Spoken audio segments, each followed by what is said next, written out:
Pengertian spondilosis. Spondilosis adalah istilah untuk degenerasi tulang belakang, misalnya taji tulang dan degenerasi piringan antar tulang belakang. Seringkali istilah spondilosis digunakan untuk mendeskripsikan osteoartritis pada tulang belakang. Gejala spondilosis. Gejala-gejala dan tanda umum dari spondilosis meliputi 1. Kaku atau nyeri pada leher atau punggung. 2. Kelemahan atau mati rasa pada kaki atau tangan jika kondisi cukup parah untuk mempengaruhi saraf tulang belakang. Yang ketiga, nyeri pada bahu. Yang keempat, sakit kepala. Pengobatan spondilosis. Tidak ada pengobatan untuk membalikan proses spondilosis, karena ini adalah proses degeneratif. Perawatan untuk spondilosis menargetkan nyeri punggung dan nyeri leher yang dapat menyebabkan spondilosis. Pengobatan spondilosis ini mirip dengan pengobatan nyeri punggung dan nyeri leher. Pengobatan yang tersedia termasuk dalam beberapa kategori. Yang pertama, obat-obatan. Yang kedua, perawatan diri. Yang ketiga, latihan dan terapi fisik.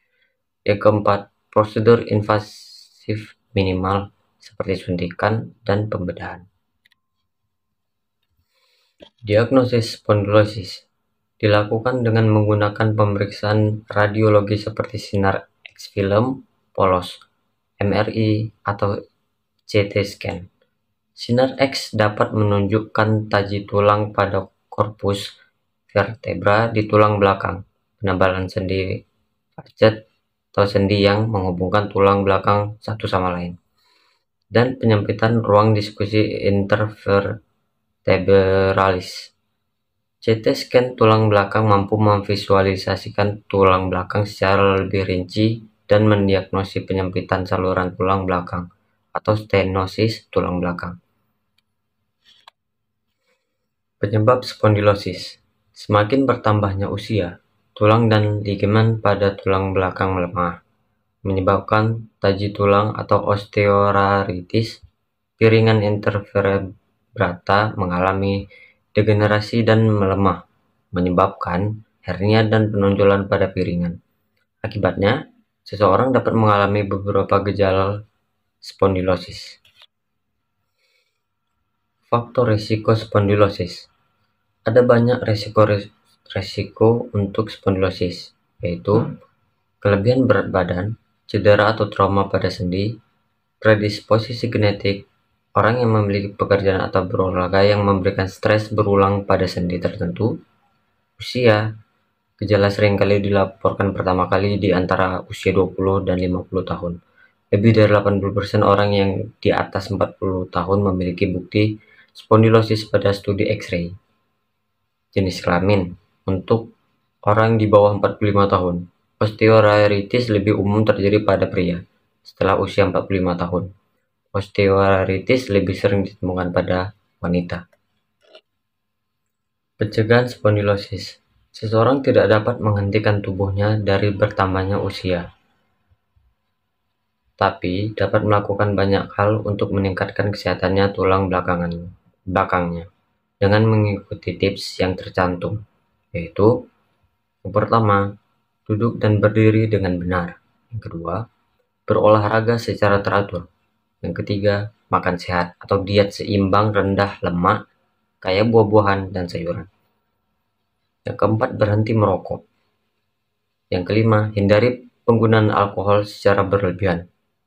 Yang keenam, beristirahatlah yang banyak.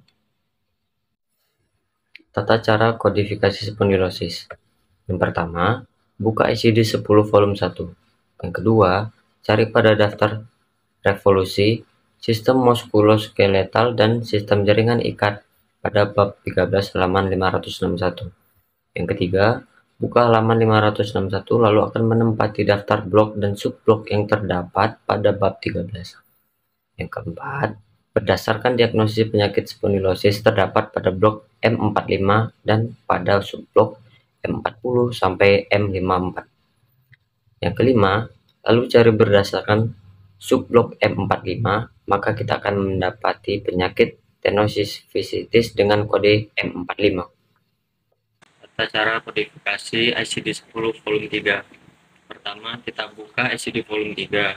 Lalu kita cari alfabet indeks yang awalan S. Dan kemudian kita mencari alfabet kedua yaitu P. Kita akan mendapatkan di halaman 586. Tata cara kodifikasi ICD 9. 1. Untuk mencari tindakan dari diagnosa tersebut, maka buka ICD 9 dan dibuka di bagian belakang terlebih dahulu. 2. Lalu buka buku Lord Term S kata spondylosis di halaman 451 dengan kode 8100. 3. Dan untuk memastikan kode tindakan tersebut, maka buka ICD 9 bagian depan dengan kode 8100. 4. Ternyata 8100 adalah kode spinal fusion terdapat pada halaman 204 di ICD 9. Pengertian miositis. Miositis adalah istilah yang mengacu pada segala kondisi yang menyebabkan peradangan atau pembekakan pada otot. Berbagai gejala dari kondisi ini adalah pembekakan, nyeri, dan lemah. Ada banyak hal yang dapat menjadi penyebab miositis, yaitu infeksi, cedera, penyakit autoimun, ketidakseimbangan elektrolit, dan masih banyak lagi. Penyakit ini mungkin sulit didiagnosis dan penyebabnya kadang tidak diketahui. Tanda dan gejala miositis. Gejala utama dari miositis adalah kelemahan otot. Kelemahan mungkin terlihat atau dapat ditemukan dengan pemeriksaan. Nyeri otot bisa ada atau tidak. Kondisi ini memengaruhi kelompok otot besar, termasuk leher, bahu, pinggul, punggung, serta biasanya mengenai kedua sisi otot. Kelemahan dari penyakit ini menyebabkan jatuh dan sulit untuk bangun dari kursi atau setelah jatuh. Beberapa gejala lainnya yang dapat terjadi adalah ruam, kelelahan, penebalan kulit di tangan, kesulitan untuk menelan, kesulitan bernapas. Terapi atau pengobatan miositis.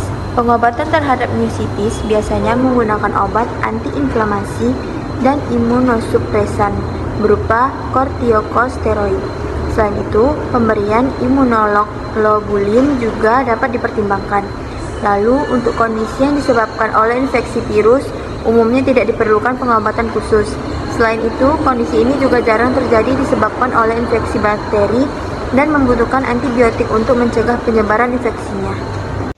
Diagnosis miositis. Beberapa cara yang dapat dilakukan untuk mendiagnosis miositis antara lain: 1. Pemeriksaan fisik, 2. Biopsi otot, 3. Elektromiografi, 4. Pencitraan resonansi magnetik, 5. Tes darah untuk pemeriksaan kadar CPK, yang 6.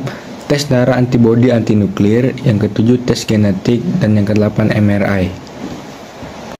Tata cara kodifikasi miositis. 1. Buka buku ICD 10 volume 1. Kedua, lalu lihat bagian chapter 13 Disease of the Musculoskeletal System and Connective Tissue pada halaman 561 pada kode M00 sampai dengan M99.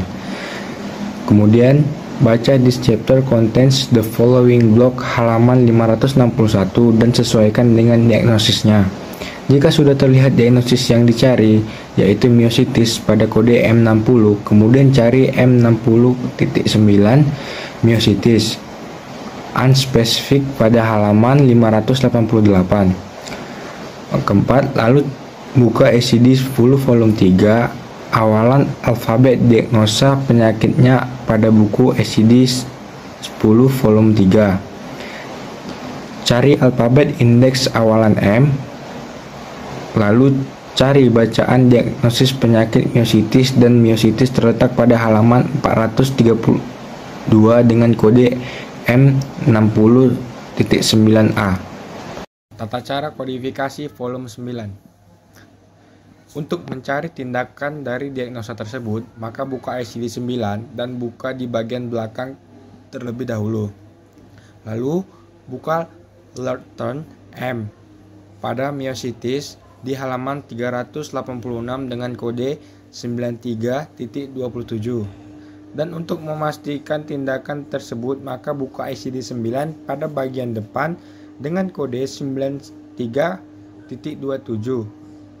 Ternyata 93.27 adalah kode scratching of muscle or tendon terdapat pada halaman 251 di ICD 9. Pengertian penyakit bursitis. Bursitis adalah peradangan pada bursa, yaitu pelumas dan bantalan di sekitar sendi yang berfungsi mengurangi gesekan antara tulang dan tendon saat bergerak. Gangguan ini biasa terjadi pada sendi lutut, siku, bahu, dan pinggul. Gejala bursitis. Gejala utama bursitis adalah nyeri sendi atau kaku pada sendi yang meradang. Rasa nyeri ini akan bertambah parah saat sendi tersebut digerakkan atau ditekan. Selain itu, area sendi yang terkena bursitis juga akan membengkak, kemerahan, dan mungkin terasa hangat. Gejala-gejala ini dapat terjadi tiba-tiba dan bertahan selama beberapa hari atau lebih. Semua persendian dapat mengalami bursitis. Namun, gangguan ini lebih umum terjadi pada sendi-sendi yang sering melakukan gerakan yang selama berulang kali, seperti persendian pinggul, lutut, siku, dan bahu. Pengobatan bursitis akan disesuaikan dengan penyebab dan kondisi pasien. Tujuan pengobatan adalah untuk meredakan keluhan dan mengatasi penyebabnya. Untuk penanganan awal dapat dilakukan beberapa langkah berikut. Yang pertama, istirahatkan sendi yang nyeri, usahakan untuk tidak menggerakkannya terlalu sering dan hindari aktivitas yang memberikan tekanan pada area tersebut. Yang kedua, kompres area bursitis dengan kompres dingin selama 10 menit sebanyak 3-4 kali sehari dan lakukan selama 2-3 hari. Yang ketiga, berikan bantalan atau bahan yang bisa menopang area nyeri bursitis saat tidur, misalnya dengan tumpukan bantal. Yang keempat, usahakan jangan berdiri terlalu lama bila nyeri terjadi di pinggul atau di lutut.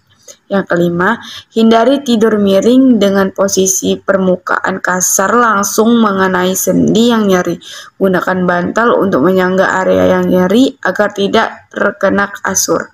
Yang keenam, turunkan berat badan bila mengalami berat badan berlebih atau obesitas. Pemeriksaan bursitis. Dua metode pemeriksaan yang bisa dilakukan untuk memastikan penyebab bursitis adalah pemeriksaan darah dan analisa cairan sendi dari sendi yang meradang.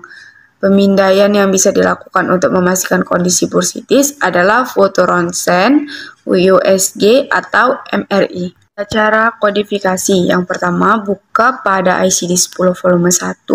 Yang kedua, cari pada daftar tabulasi penyakit pada pasien muskuloskeletal dan sistem jaringan ikat pada bab 13.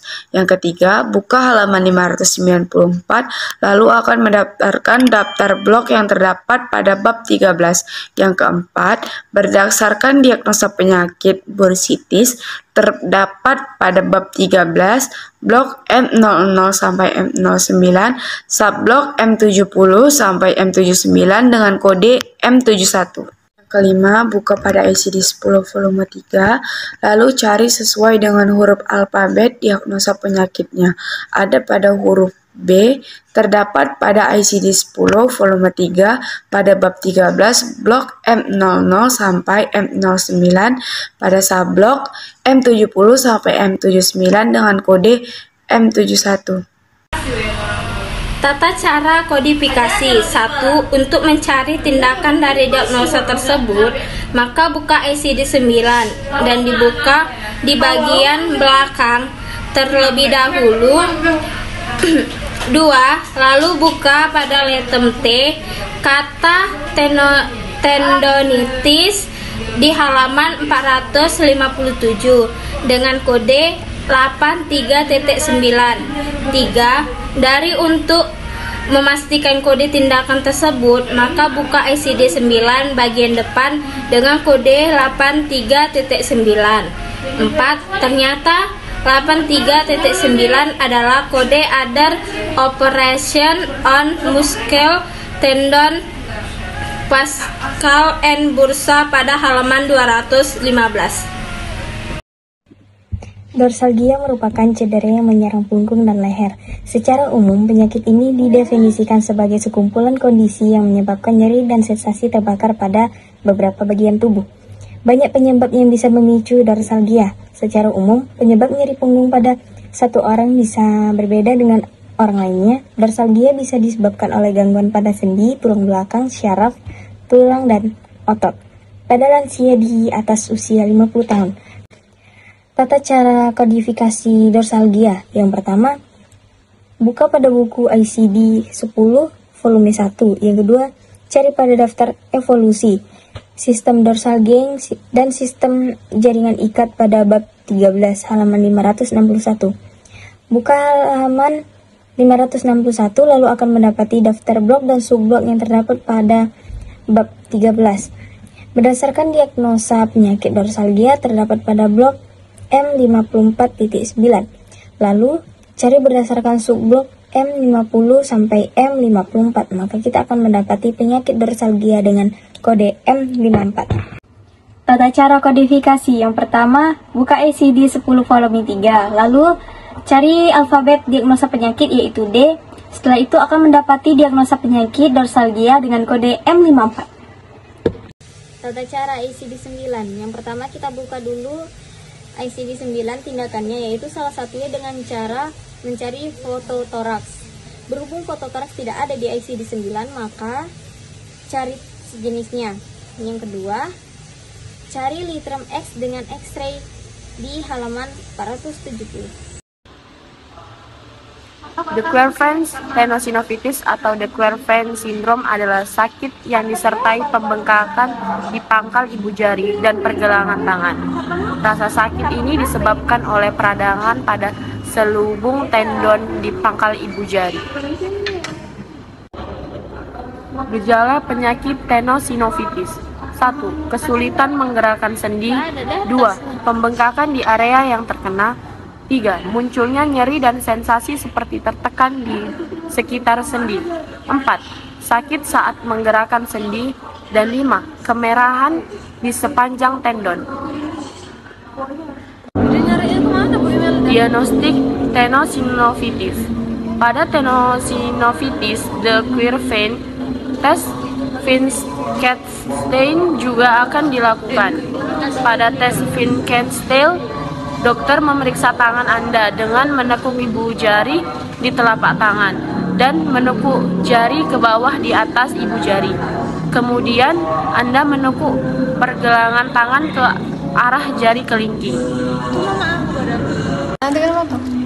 Pengobatan pada tenosynovitis: 1. Pemberian obat pereda nyeri seperti ibuprofen atau naproxen. 2. Pemberian suntikan kortikosteroid langsung di area tendon untuk meredakan pembengkakan.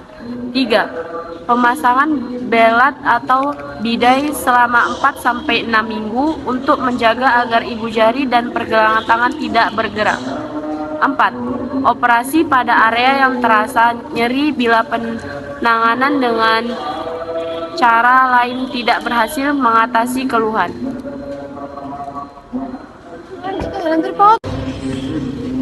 Tata cara kodifikasi tenosynovitis: 1. Buka ICD 10 volume 1. 2.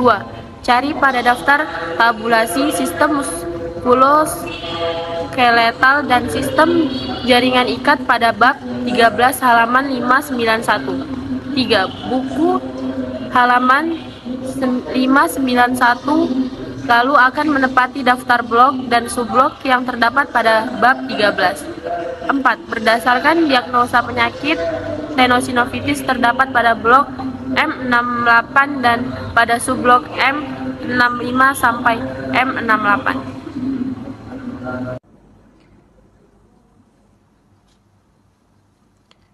Tata cara kodifikasi tenosynovitis: 1.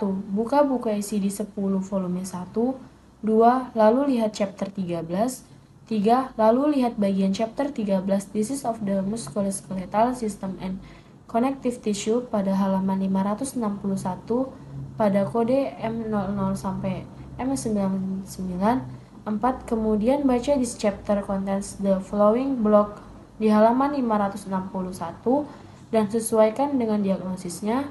Jika sudah terlihat diagnosis yang dicari, yaitu tenosynovitis pada kode M68, kemudian cari M68.0 tenosynovitis pada halaman 616. 5. Lalu buka ICD 10 volume 3 awalan alfabet diagnosa penyakitnya pada buku ICD volume 3. 6. Cari alfabet landek awalan T. 7. Lalu cari bacaan diagnosa penyakit tenosynovitis dan tenosynovitis terletak pada halaman 616 dengan kode 8.0. Tata cara kodifikasi ICD-9. 1. Untuk mencari tindakan dari diagnosa tersebut, maka buka ICD-9 dan dibuka di bagian belakang terlebih dahulu. 2. Lalu buka pada letterm T kata tenosinovitis di halaman 457 dengan kode 83.01. 3. Dan untuk memastikan kode tindakan tersebut, maka buka ICD-9 bagian depan dengan kode 83.01. 4. Ternyata 83.01 adalah kode division of muscella tendon facella terdapat pada halaman 213.